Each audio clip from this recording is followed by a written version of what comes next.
Assalamualaikum warahmatullahi wabarakatuh dan salam perpaduan. Bertemu lagi dengan Kak Suzy dalam video pada kali ini. Hari ini dalam video Kak Suzy akan menerangkan 5 teknik mudah bagaimana untuk kita membuat force saving. Okey, jom. Boleh dengar sampai habis dan mana tahu tuan-puan mudah untuk lakukannya. Okay, teknik yang pertama. Okey, teknik ni dipanggil teknik tanpa sedar. Macam mana tu tanpa sedar? Okey, sebenarnya macam ni. Kan kalau kita dapat gaji, duit gaji kita akan dimasukkan dalam salah satu akaun bank kita kan. Jadi caranya dari akaun bank kita ni kita dah buat potongan siap-siap. Contohnya kalau kita nak buat direct potongan ke akaun tabung haji ataupun ke akaun ASB. Kalau nak simpan emas boleh buat terus standing instruction. So itu adalah salah satu cara teknik tanpa sedar di mana kita tahu duit ni masuk dalam akaun bank kita. Gaji kita dah masuk dalam akaun bank kita dan dari situ terus buat potongan siap-siap. Tarikh potongan tu make sure tak jauh daripada tarikh gaji kita. Okay, contohnya kalau gaji kita pada setiap 24 hari bulan. Jadi kalau boleh pada 25 ataupun 26 tu terus buat potongan supaya gaji yang tinggal dalam akaun bank kita tu, okay, duit yang tinggal tu kita tahu hanya itu sahaja yang boleh dibelanjakan. Jadi dengan cara ini secara tak langsung kita akan membina simpanan kita. Teknik yang kedua, simpan not duit. Simpan macam mana? Okey, tuan-puan pernah dengar tak? Ada orang dia jenis suka simpan not, katakanlah not duit RM5. Pantang saja ada dapat not duit RM5, dia akan simpan, masukkan dalam tabung khas dia. Ataupun dia simpan not RM10. Pantang je dapat not RM10, dia akan simpan dekat tabung khas dia tu. Dan ada satu lagi orang dia memang suka simpan not RM20 pula. Asal dapat je not RM20, dia akan simpan dalam tabung khas tu. Sebab tu kalau tuan-puan lihat, bagi sesiapa yang suka simpan duit not ni, ianya satu tabiat yang bagus juga kerana ianya adalah salah satu cara paksa. Maksudnya nak tak nak dia kena simpan. Sayang ke tak sayang ke dia kena simpan. Hati dia ni dia punya nekat tu kena tinggi. Konsisten tuan-puan, jangan simpan sekeping je. Okey, tak berbaloi tak nampak hasil dia. Jadi saya nasihatkan tuan-puan boleh gunakan teknik simpan not duit. Ini juga salah satu cara simpanan yang bagus. Kalau tuan-puan nak tahu, pernah ada salah seorang penyimpan emas, dia menukarkan not-not duit ini dan beli emas bergram-gram banyaknya. Jadi tuan-puan nak tak jadi macam dia? Buat dahulu ya. Teknik yang ketiga dipanggil teknik paksa rela. Dah kena paksa, relakan diri juga. Okey, nak tak nak kita paksa diri kita dan kita kena relakannya semua duit kita tu terpaksa buat pembayaran. Okey, bagaimana cara kita nak buat teknik paksa rela ni? Okey, biasanya ini berkait dengan hutang baik. Okey, sebab hutang ni ada ke hutang baik, hutang jahat? Ya, ada juga hutang baik tuan-puan. Okey, hutang baik ni contohnya macam tuan-puan buat ASB loan, kalau beli emas secara EPP, itu adalah antara hutang baik. Ada juga orang buat kalau personal loan, itu bergantung pada penggunaan kita tu. Itu juga merupakan hutang baik. Dan juga kadang kalau kita beli rumah pun antara hutang yang baik juga ya. Okey, so dengan kaedah hutang baik ni sebenarnya secara tak langsung kita membina dan mengumpul aset kita.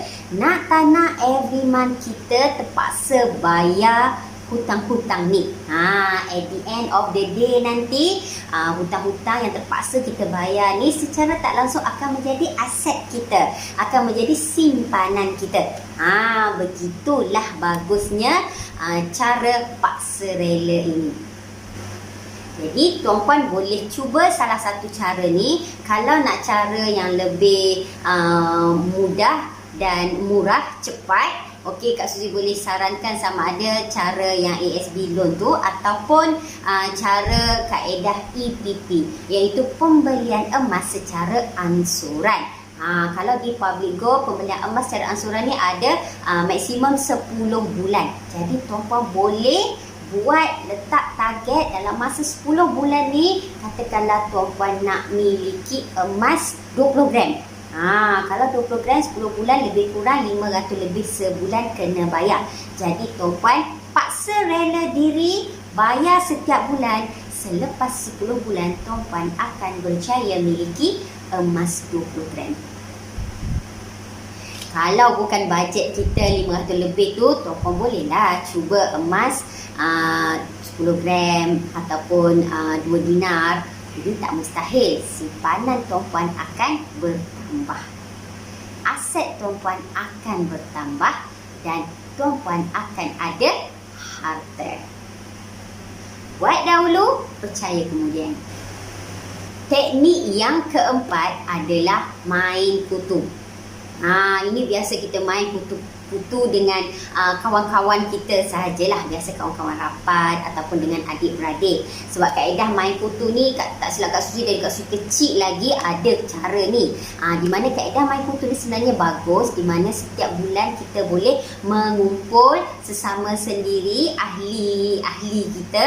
Okey, jadi yang sikit-sikit seorang, jadi penggunaan kita dapat duit terkumpul tu kita boleh gunakan untuk satu-satu perkara ataupun menambahkan terus simpanan kita.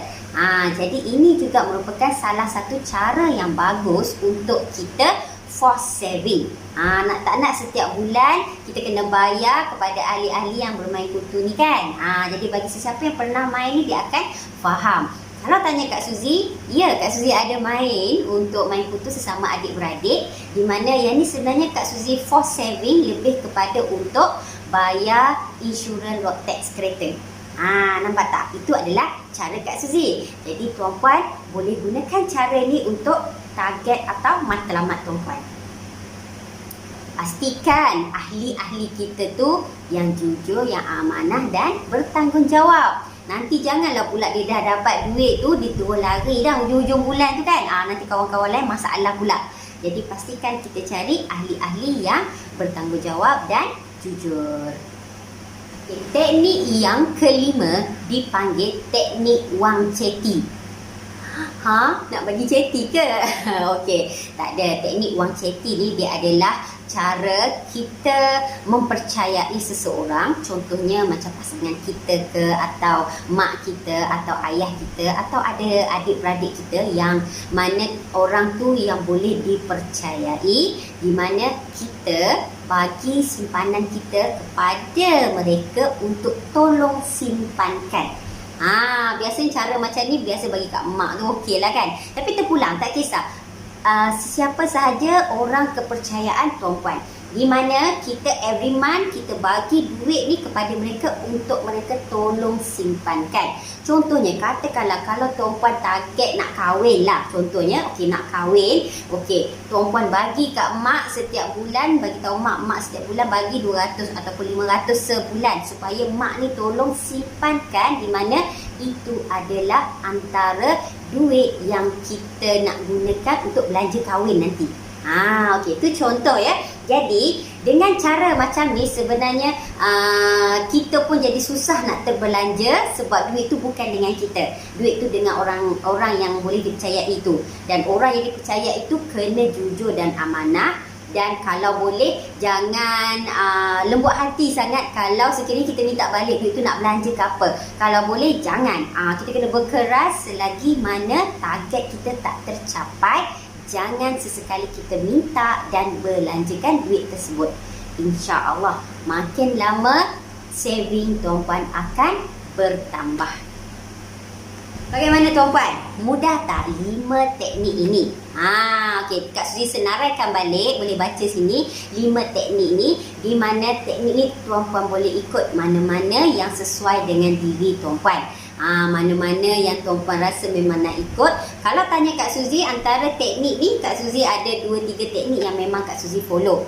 Jadi tak ada masalah. insya-Allah. Sebab cara ini merupakan antara cara force saving yang bagus, yang baik, di mana tuan-puan kena ingat, sementara kita tengah bekerja, kita tengah ada gaji, kita tengah ada pendapatan ni lah, kita kena menyimpan selalu. Nanti jangan dah tak ada dah tak ada gaji, dah tak ada duit, macam mana kita nak menyimpan kan?